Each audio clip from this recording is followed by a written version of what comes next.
All right. Thank you, everyone, for joining us. Sorry for that brief delay. For Seeing, Belonging, Learning, Empower, a framework for mathematics teaching and learning with Dr. Martin or Marty Romero. Just a couple of things. We are in a Zoom meeting, which means we have the amazing opportunity to see each other's faces and chat even privately with each other. So feel free to take advantage. We do ask that you raise your hand if you'd like to unmute, and you can ask questions out loud. That all works. Feel free to use the chat liberally. That's great. Before we get started, I have to give a thank you to our webinar sponsor. McGraw-Hill Higher Education has sponsored all of the 2026 webinars for AMATYC. So if you enjoy these webinars, you've been to the ones in the past, strongly encourage you to become an AMATYC member and help support us as well. So without further ado, Hey, Kelly, can I yes, interrupt for a second? yes, Mike, why? Yeah, just quickly, Mike Caprilla, AMATYC Vice President. I put it in the chat, but if you didn't see it, Marty has graciously uh, decided to stay for a little bit after his webinar for a little bit of a Q&A session. So my suggestion would be if you have questions, save them till then, till after his webinar. Thanks so much, Marty. And thank you, Kelly. Oh, sorry. I need to change my sharing screen. I did not know it would take over. It took all three of my screens as PowerPoint. I'm not a PowerPoint person, so I am getting there. Okay. So here we go, Marty. It's all yours now.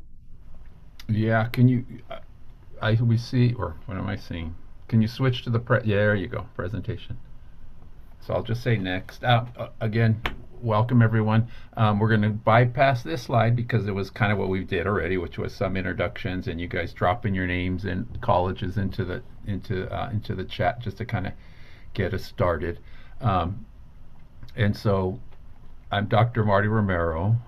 Been teaching over 30 years, as kind of is in that bio, all the way from middle school, high school in East LA, South LA, teacher education at UCLA, Cal Poly Pomona, Santa Ana College now, which is in Southern California, in the Orange County area. So been doing a lot of things, been thinking a lot of things, been teaching a long time, and there's always things going on. And so I'm really happy to be here, and it really kind of gave me a chance to, again, like always, reflect on what I'm doing and think about the choices I make for my students. And that's what I want to share with you today as we go ahead and get started. We'll cover kind of what all these big words mean. I've struggled kind of always kind of making it tangible what these words mean: humanizing, student-centered, culturally responsive, cognitively guided, critically empowering. So kind of just being here is really was an exercise for me to kind of rethink kind of a lot of things I've been thinking about. So hopefully that comes across and you guys ask questions and are able to take something with you. So we can go ahead and move on. So next slide. And so when we think about when I think about my work with students, whether it's in person or online, which again in California community colleges we have a majority of our classes are online, so I work in both venues. I've been thinking deeply about those different spaces, and what I really think about is when I introduce myself, especially in in-person class, and then how I can articulate that in an online class, is this idea that we all leave a legacy, and that's kind of my first day language I speak with students, right? Because I believe everyone who shares a space, when I share space with students, that we leave a legacy, right? And many students think that means a building or a donation, a huge amount of money.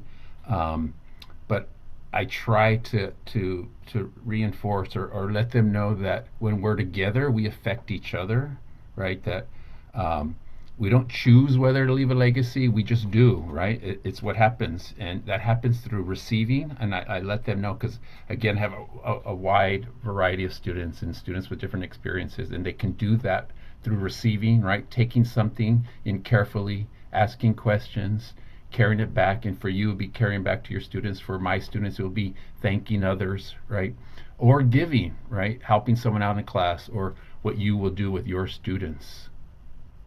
So that's how I start my class, again, when I think about, as we're starting to think about humanizing, student-centered, cognitively guided, critically empowering. But that's one message, and hopefully that message resonates through our time together here. And I let students know that both do count, right?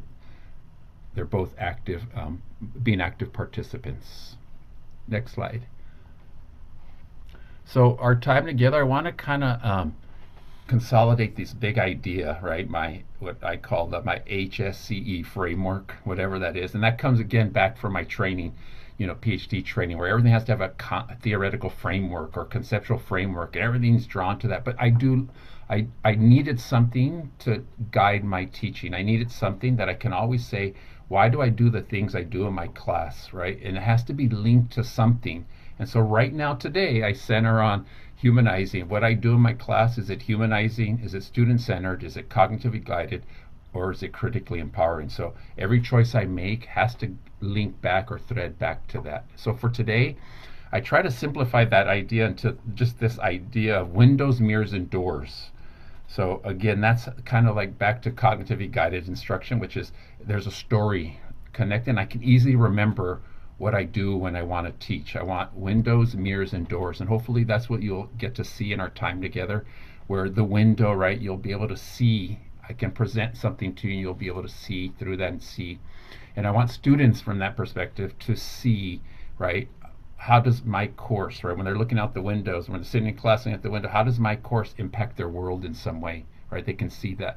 And the mirror is the self-reflection component, right, where we take a moment to think about how am I within the space? Do I belong? What is my purpose? I start to reflect, and we do that as a student, and we can do that as faculty also.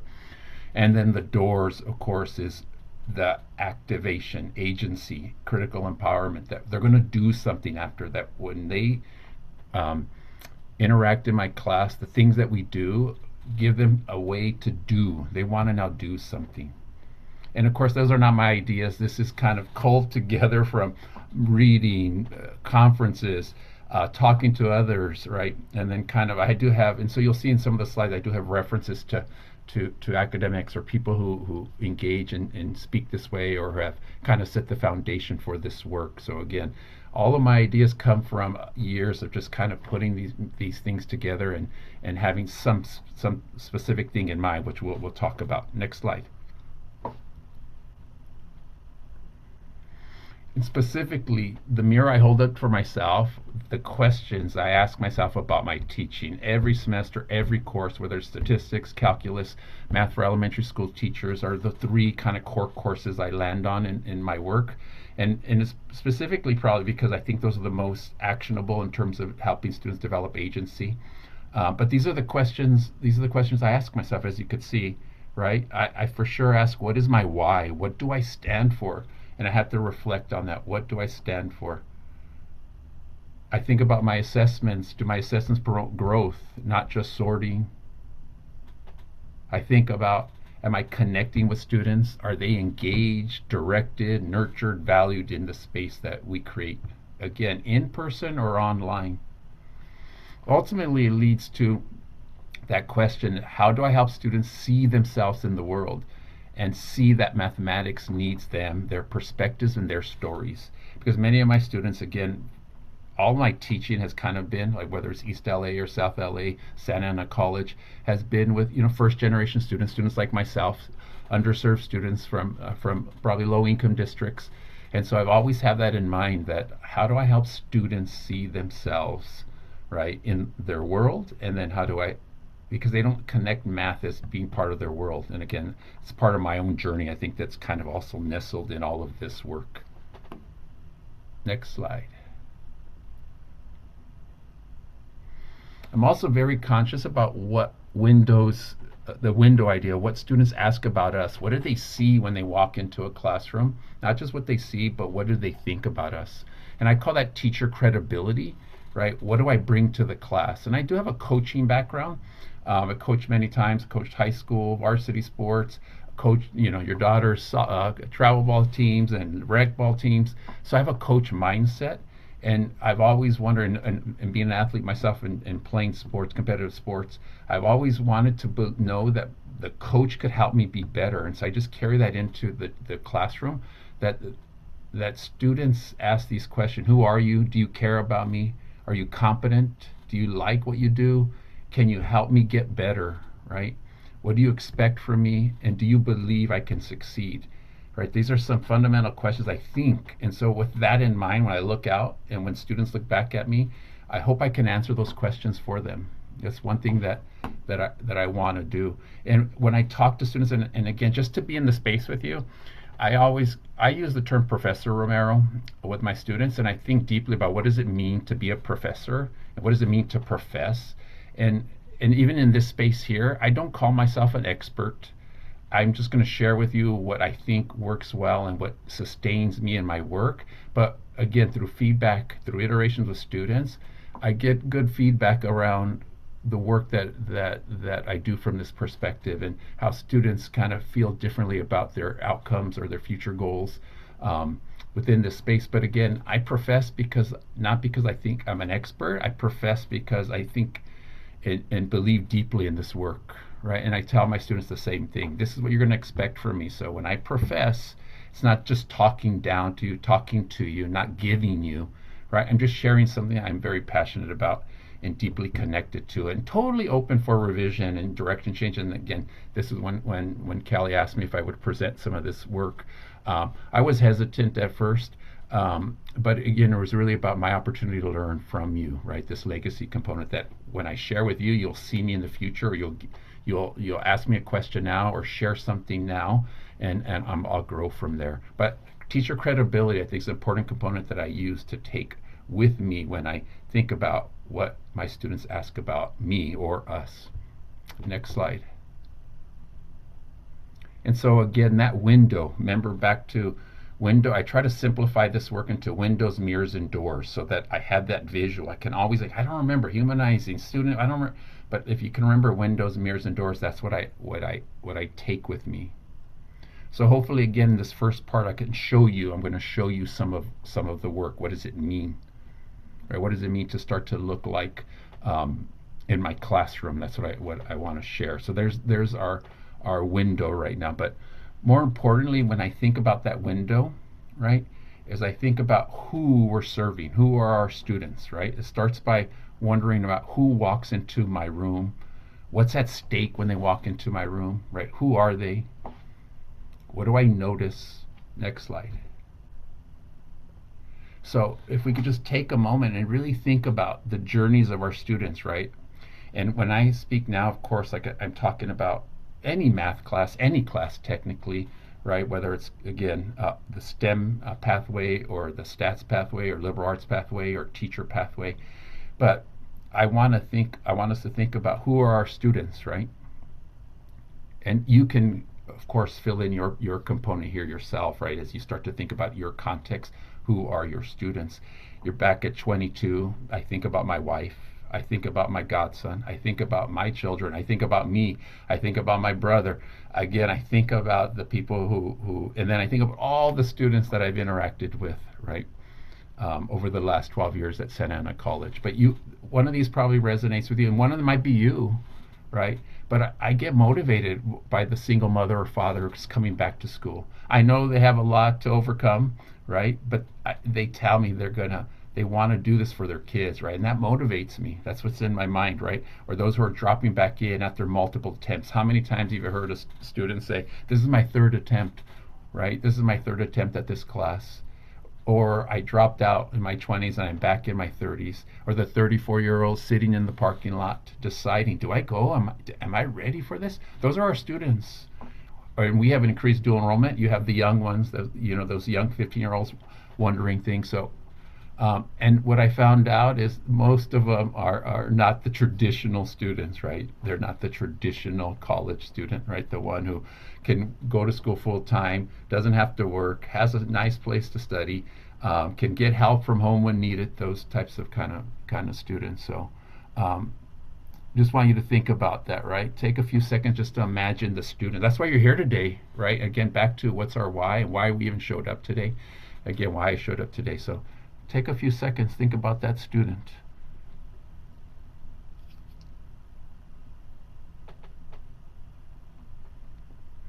Yeah, so that's what we're doing. That's again your window. That's something we want to see. That's seeing, right? As I think about all the terms that we have and that we use around teaching, that sometimes, okay, this sounds good, but what does it mean? What does it look like? Next slide. Thank you. Lastly, well, not lastly, but another component that I connect to who the students are what's at the stake for our students, right? It's easy for us to forget what's at stake for them and how important success in early math is, right? We don't need to look at the statistics. Um, we don't need to go through the numbers and kind of look at success rates and pass rates, right?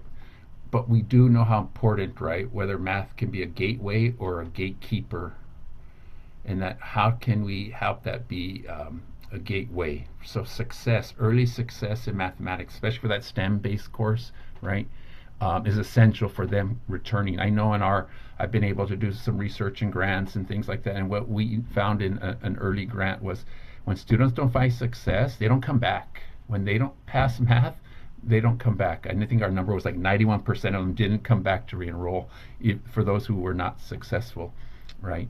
And so what's at stakes for them? We know that if they can find success, and again, I'm thinking about my content, I'm thinking about me, I'm thinking about my family, my students, is that they can find success in STEM or math and getting a degree. We know the trajectory of their family, of their life changes, right?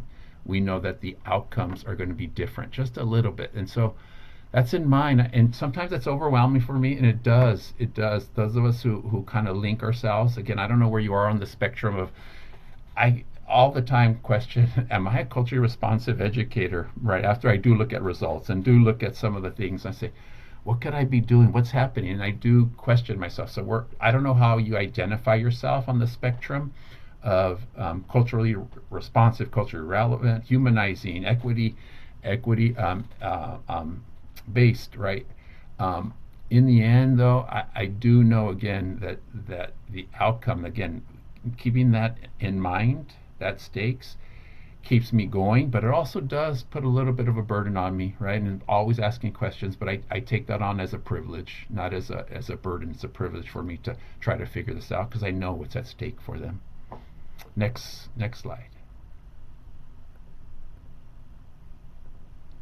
And as we think about how I want to proceed here's that kind of the overarching goals. We're not going to do any breakout rooms. I may ask you to leave a legacy through chat or maybe unmuting, if I could figure out on the screen and you guys sharing. But I want to, again, we started talking a little bit about the framework already, so I wanted you to meet it, kind of get a sense of what I mean by that. And I'm going to hopefully trace some of it from you because I wouldn't do justice. These are not my ideas. These are just things that I've encountered, intersected with, whether it's ideas or people, you guys. And again, I can't see the full list, but I've probably talked to many of you at AMATYC conferences, or I know you. And again, I don't see the full list here, but all this comes from there. So I want to at least ground a little bit in that.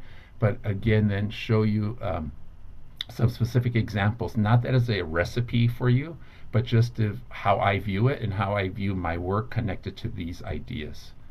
And then hopefully we get a chance to leave something, or you get to take something with you. And that's our goal with our time together.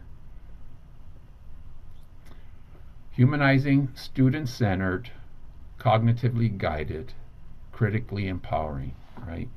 Big words, and again, sometimes you forget that that people don't know, or I always tell students, what do you mean when you say what you say, right? Math people, you have to define what we say. The definitions matter, right? And it's the same thing when someone uses a word. I'm always saying, what do you mean when you say what you say? And it's the same thing here. Hopefully by the end, when I say humanizing, what do I mean by that? Student-centered, what do I mean by that? And I have a lot of documents to share with you. And I don't know how we're going to navigate that, Kelly, a little bit, because since I can't share, but we'll figure that out. But I do have QR codes and links, so where it says. So I do have a framework. Not that we're going to read it, but I have put my ideas down in a document about what I mean by that, and that you can get that through that QR code there, or there is a link there. We don't need to open that up right now, Kelly, but I just want to let the group know that I do have a framework that I've kind of sat with and put together because I needed to do that, right? And then the idea, maybe I would share this idea. So that's the framework. And again, I use the framework in the sense of that each of those is connected to a choice I make in class. So whether it's an assignment, how I want you to interact, whether it's a reflection, whether it's the homework I'm assigning, somehow it needs to be connected to these things, right? And so that's what I mean my framework, and that's what I why I use that term, because I'm always looking up to those. I'm always thinking, is this thing? Why am I doing the thing that I'm doing in my class? And how does it connect to one of these things? And if it doesn't, maybe I shouldn't be doing it. Let's give you one example on the next slide of what this could look like from the beginning. And this is for an in-person and online person. I mean, in-person and online class. Many of you probably do this. It's the get to know you post. For me, it's the community building opportunity. But for me, the questions I ask kind of hopefully connect to each of those components, right? And so that's an example. And then the next slide shows you my specific kind of prompts that I'm used today. And I see if I even can zoom in on that. But I do ask them to introduce themselves, and I do give them a way out too if this is too personal for students. But right now I'm landing on, of course, why, and this isn't for statistics, but I do this for all my classes, why they're here. And this is what I want to know too. I need to know, why are you here, right? How does this connect to your future academic path and career? Um, Uploading a photo is just an option, one of the options, and it doesn't have to be them. It could be something about them. State an accomplishment they're proud of, right? Or what helps them keep them motivated. So I give them multiple pathways, which is one of the components of being student-centered. You try to give them multiple pathways. So when I mean student-centered, if you looked at the framework, you will see I'm talking about sometimes that means giving students choice, giving them a voice, that they have a choice in their outcomes or what they're going to share with the class. Tell us a little bit about your roots, your family, culture. And the thing is, I enjoy reading these, and I respond to all of them. It's time consuming, but I do. At the beginning, they know that I'm present, and that's something I do promise them. I'm present. I will show up online class. I'm present. I'm going to respond in a timely manner. In class, I come prepared. You will see that I'm prepared. It's part of the kind of the process, and the way I do this by respond to every student here. So that's an example of one example of kind of hitting the what I call my four pillars. That fits into that space. And many of you already kind of do that, or I'm assuming, or have some version of this. And I'm always looking for new prompts to kind of change that up a little bit, or something that's even a little bit more meaningful that can have impact in our work together. Okay, next slide. Now that I've introduced a little bit, let's do a little bit of legacy building. I'm hoping that in the chat we can just go ahead and just share, right, something that you do, the letter, and one thing you already do. And it could be something here, but if we could just accumulate a little bit, that would be awesome for us to share and take a little bit of time to do that with each other. And at the same time, Kelly, as they're doing that, and we could do that now. And again, no, and if you still are not able to, that's okay too. Just for those who are feeling able to do that. And what's crazy, Kelly, I can't even see the chat. So weird. You may have to help me a little bit. But for now, the other thing I want you to do, if you can, Kelly, the shared doc is where I'm going to want to collect. It will be kind of a document that I'll leave open, and that if we can I accumulate just put more. the shared doc in the chat for everybody. And I got Excellent. the QR code in there as well. So there's a shared doc that so I can't see the chat for whatever reason. My computer's frozen. I just can see the presentation. I can't even click on the chat or anything. Like I click on it, but it doesn't activate. That's probably my issue, but Everyone's getting in there. I see 12 people have clicked into the doc. So the doc is going good. oh, they're on the doc or in the chat. That was it. They're So in the doc. the doc will be an extended version. If you want to put that on the screen now, we can. I don't know if it pops up, so we could read a couple before we move on, because they already do this. I know if you're here, you probably do this, right? And I think you have something to share with us in some meaning, or you're going to receive and just say, "Oh yeah, that was really good," or you can thank someone for sharing, right? Right. I'm gonna put mine in the chat, and then I'll read Okay, some if we get more in the chat. thank you. And this will stay open. and I'm just going to leave the link, however you save it, or put it in later if you want to revisit. I'll leave this open in my Google Drive.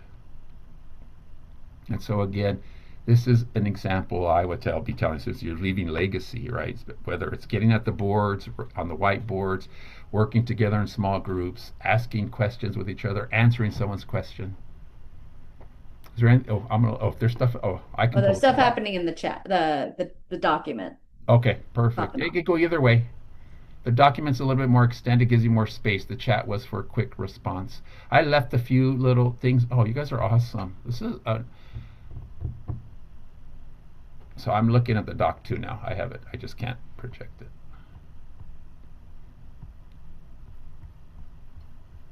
And in preparation, as you go through it, the ones that again, is just important are the wonderings, right? If you're wondering something now too, that's an awesome place. It's the last page of the document.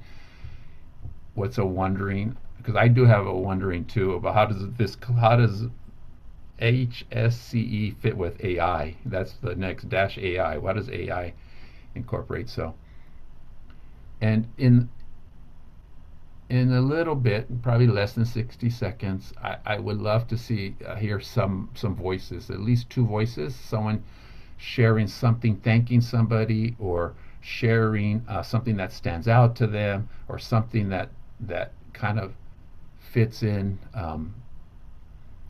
to the framework. And my core elements, you could see on the side, I think are important components. These are what I kind of lead by, that I think about when I think about those elements, my current framework.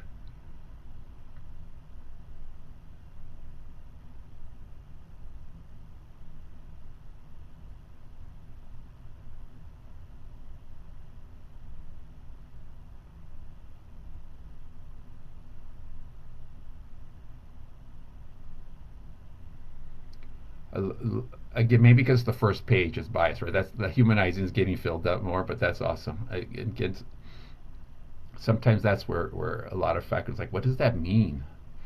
But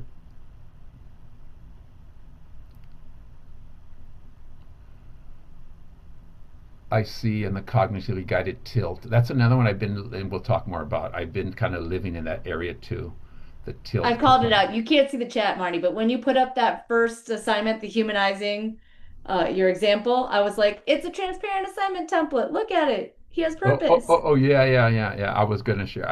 I've uploaded the tilt frameworks in things into Gemini, so I have a project where it tilts any assignment for me, and then you edit.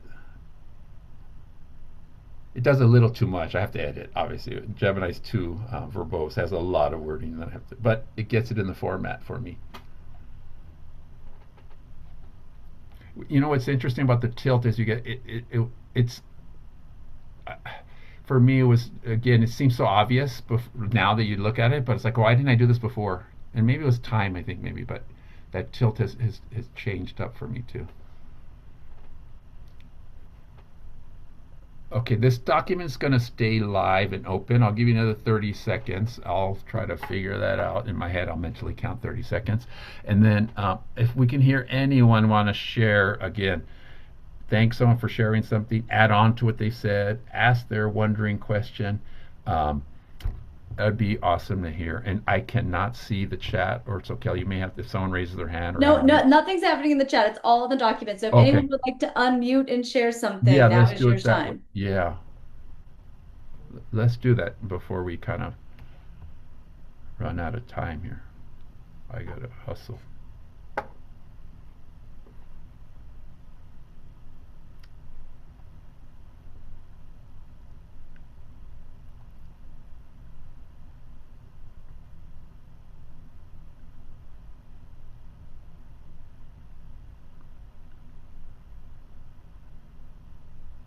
The name tense, I like that idea. I've used it too. Sometimes depends on the classroom, messes it up. The desks are too small, and then they keep getting knocked off. But I went to name tags, lanyards. I bought them, so I just switch them out. So, but I do like that idea because I want to call everyone's name every class. I have to say their name in some way, right? And so the only way I can do that is if they had name tense, or or I do end up doing a seating chart the first day so I could see and just call everyone for which connects to belonging. Okay, if there's no unmuting, I would love to hear one voice. Go for it. I know we don't know each other, but we're all here for the same reason. I can go, but I don't know what to talk about. I have a question and some comments. Okay. Give me something. Let's go for it. And will we linger on it or deal with it Uh, now or linger on it? so one thing I do in my present, I'm a grad student, so one thing I do in my presentations and also in my teaching is that a lot of people actually they first define something and then give them an example, like from abstraction to concreteness. I go the other way around. I always go with concreteness to abstraction. So I will first give them a bunch of examples. I'll not even define let's say I'm teaching linearization or an extremal value theorem or intermediate value theorem. I won't use that word intermediate value theorem until the very end of the class. I'll let them explore, define in very vague, very non-mathy way, and then slowly build towards abstraction. I'll give them concrete examples first and then talk about the more technical stuff later. That's my way of teaching. I thank you for sharing that, and that fits totally in line with cognitively guided instruction that you've been guided. And then at some point, I don't know if you had latched on to some reading or examples, right? You have some foundation in that you're not just guessing, right? And that's one component that I wanted to add on to was with the work was I needed a framework so that I wasn't guessing anymore, right? Tangibly, I needed to explain the work that I do, and I needed to link it up to something very specifically, right? Something very specifically that we know research or that is at least research guided that is effective. So thank you for sharing that. It's what it reminds me of. And so that's how I try to use my framework so that I'm no longer guessing. I'm not leaving it to chance. And again, it may not work for everybody as we know. I still have never had maybe I've had 100% pass. Maybe one time, I don't think I have. There's always, but that idea that I'm helping students get closer to that success, whatever success means in terms of either grade, learning, belief in self, identity, those types of things. Okay, I'm going to leave that open. We're going to come back to it at the end, the document. I appreciate that. So, like we said, we already see you already do the work. So let's continue on, and I'm just here to kind of add on, maybe clarify, and learn from you. Okay, next slide as you continue. We'll leave that open. Hopefully that's not too distracting. I want to call out the humanizing component again. So in the doc, I have on the left side, you could see kind of some more what I mean by humanizing, right? And so I just wanted to call out some of the people. If you're curious and want to learn more, you click on these people. Look for their readings, their books, their ideas. These are just amazing things that I've encountered with my work that kind of guide my thinking. And they're not the only ones, but I am moved by them. These people have moved me. So double check on that. But again, this humanizing is connected to the belonging part. Belonging is not a nicety before learning. It's a cognitive precondition for it, right? And that's kind of connected to Zaretta Hammond's work around culture responsive teaching and using brain-based learning, cognitive science, kind of putting those together. But if you haven't seen some of the others, go ahead and do that. And on the next slide, I want to highlight Mike Rose. If you've never read any of his stuff, it's in line with our work, with line in teaching. He has passed away. He's a professor at UCLA. I got a chance to take classes with during my PhD program, and I love. He has a blog. He has great books around community college students going back to school, the mind at work, right? Really putting integrity in the work, and that's kind of where I base a lot of my work. So before I started, I've been at Santa Ana College 12 years. Before that, it was all K-12 and at UCLA, teacher education. And it was through my work with him that really got me thinking about what do I want to do after getting my doctorate? What do I want to do? Do I go to a university or do I? And I ended up wanting to be a teacher. I wanted to teach, not, well, research is hard too. And I was a little older at that time too. But his work, right, really, really inspired me about the type of work that gets done at community colleges. So just Google him, look him up if you haven't seen it. Look at the one blog where he talks about this. And this is what really stands out to me. And this is where I kind of hang my coat on is the everyday gestures of justice, right? A just and decent world is also created through the moment by moment interactions that foster growth in local community. The gestures that tell a student, right, that they matter. And so he has a short blog on that, an amazing blog before he passed away. But I hang that everything I do, is it a gesture of justice? I always think, and it could be a small one, just good morning. How you doing? Great work.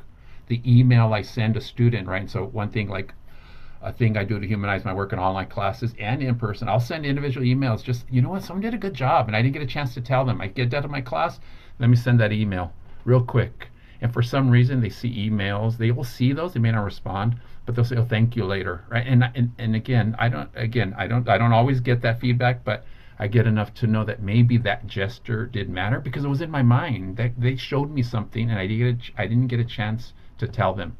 And it happens right in the class. So many students, they go in and out, and so I hang my work on. That's kind of that humanizing component. I hang my work on with Mike Rose. So keep that in mind. Take a look at his work if that inspires you in any way. Next slide. Student centered is another component, and student centered again is here are some people that I've read to kind of guide my work. The student centered component, again, worth double clicking on some of them and looking at their work and kind of whether it's around formative assessment or around mindset, identity growth, because I do believe learning is identity development, right?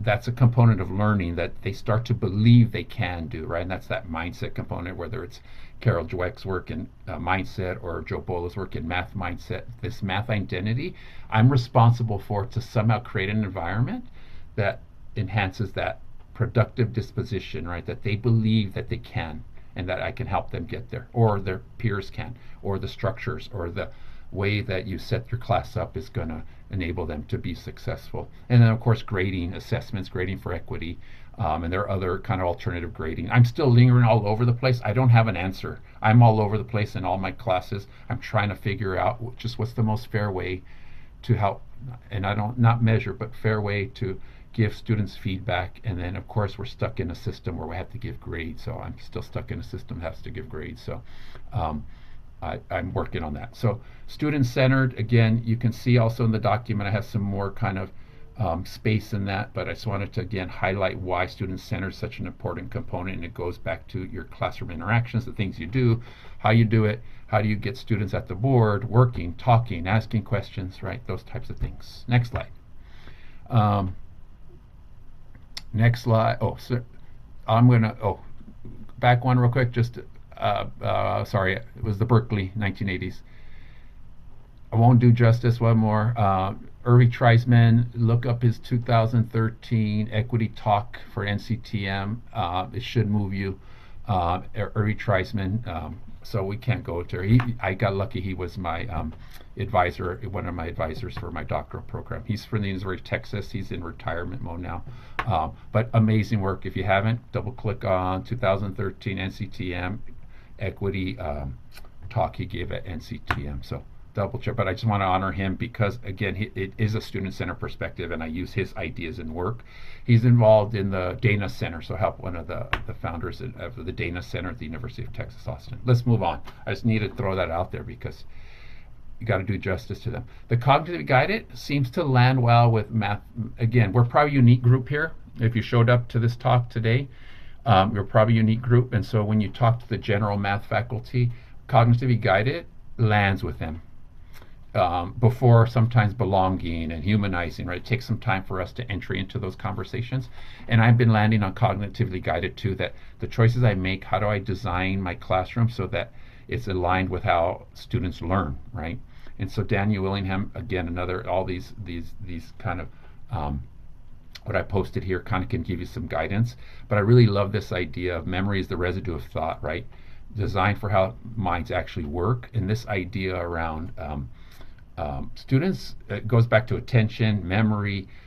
Students pay attention to the things they think about. So my goal is, how do I get them to think about things, right?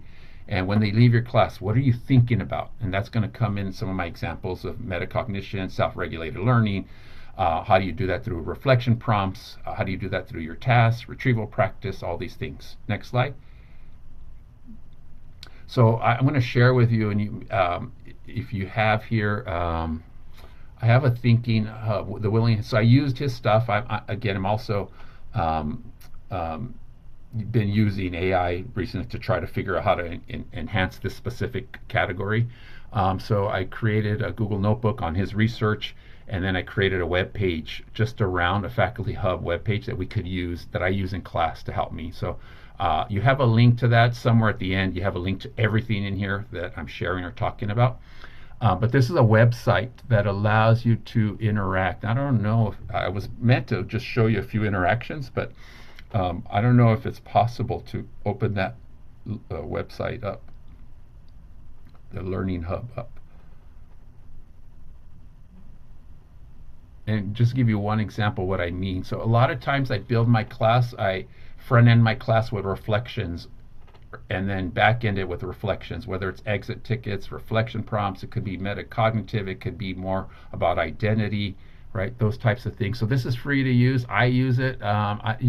So you have a summary of ideas from Willingham, and then you have key quotes from his work, and then if you go into activity or reflection hub, you'll just click on one. You'll do this on your own. Just click like memory check, and then it gives you something you could present in class, and it's a specific task connected to his work that's connected to cognitively guided how students learn. So I just wanted to kind of let you know that that's a place that you can go, an activity bank, reflection hub, key quotes, and it's all based on his work, kind of the stuff that I was able to gather on Willingham, all his work. So that's an example again of cognitively guided and how I incorporate this into the class. I'll end up with all these links somewhere and somehow. I have it at the end. They're all I house them in one web page. So I'll share one web page that has everything. So that link will be there. Okay, next one. So that's what cognitively guided component. Critically empower is probably the next space that I live, right? And the design question that I think about is, does any of this work that I do in my class, their experiences, their interactions, right? Does it expand or contract what students can do in their lives? It's a big question, but I really land on that. And there are ways to think about that. So does it matter to them? And then can they use this in their future lives in some way? They're critically empowering. So my mind is centered on that. If their experiences in my class, have I created a learning environment, right? That they feel critically empowered, critically in the sense that I can interrogate the world, now be Paulo Freire, that I can do something with it, right? So just keep that in mind. And there's some people here again that you may want to click on to look at if this kind of inspires you or activates you in some way around critically empowering. An example is next of kind of how I try to do that. This is just one example on the next slide. I recently try to create. So right now I've taught. I didn't teach calculus last semester, so everything is evolving for me. So currently I've tried this as an example of navigating uncertainty. So it's a statistics assignment, and I'll give you the link to that in my webpage, obviously too. You have a link to that as an example, because it's hard to share everything because I have things in Canvas and it's hard to share that. But I have moved things into the Commons. So those who are familiar with Canvas Commons, if you just search my name, you'll find a lot of these things already if you do that when you get there. And then, Callie, we clicked off on the, yeah, there you go. Oh, slide 21, 22, and 23. Next one. So this is an example of something that I've done. You could see there's the tilt, kind of the purpose. I have them choose a thinker around probability, decision making, navigating uncertainty, which is the purpose of statistics, right? Not just doing calculations. So you have a quick example. Again, you have a link to the actual assignment in either in the web page or in my Canvas Commons you could find this one. Next page, next one, just to see. I have students try it. And I always linger on. I remember hearing a girl tell a story where she said she was moved. Her whole life was changed because one class she was taking on econ, someone had left, her professor had left these extra kind of things, these extra like breadcrumbs for people if you're interested. And so I'm trying to push students to go beyond just the basics, but kind of the introductory components, so that they can see how this is actually connected to the world. And this is one of those examples where I introduce them to deep thinkers around navigating probability, uncertainty, decision making, and then have them share and do things and try to apply it to their lives. So that's one component I've been trying to move my stats to, beyond just running tests and calculations. How can we actually apply it in their life? And that's like an example of what I mean by kind of the framework and how I'm now trying to shift all of my assignments to kind of meet these goals. Next one. Uh, Another subtle component that I think I enjoy reading and makes me actually want to read great is an assignment like this. Does AI tell you what you want to hear? I have them read a Stanford article, and then they run an experiment where they see if they can get an AI to tell it what it wants it to hear, right? Um, and then the last component that I've been adding to assignments is the next page here, where this is not the full assignment. I have that to share out with you on a separate web page, is kind of the reflection components, right? And so if you look carefully, you could see kind of how I've embedded the humanizing student center, cognitive guided, critically empowering component, right? Um, it's kind of the notice, wonder, feel. Go back right there. Notice, wonder, feel kind of perspective. You can go back to the right there, and take it out of the classroom component is back to the assessment component. And I tell students, I want your assessments to be more than just for me. You can't just do work for me. Honestly, it has to be for something bigger than me, right? That they get bigger. So in this case, as an example, I have them share with somebody, a family, a loved one, a fiance, a spouse, a friend, a coworker. They have to share their work with somebody.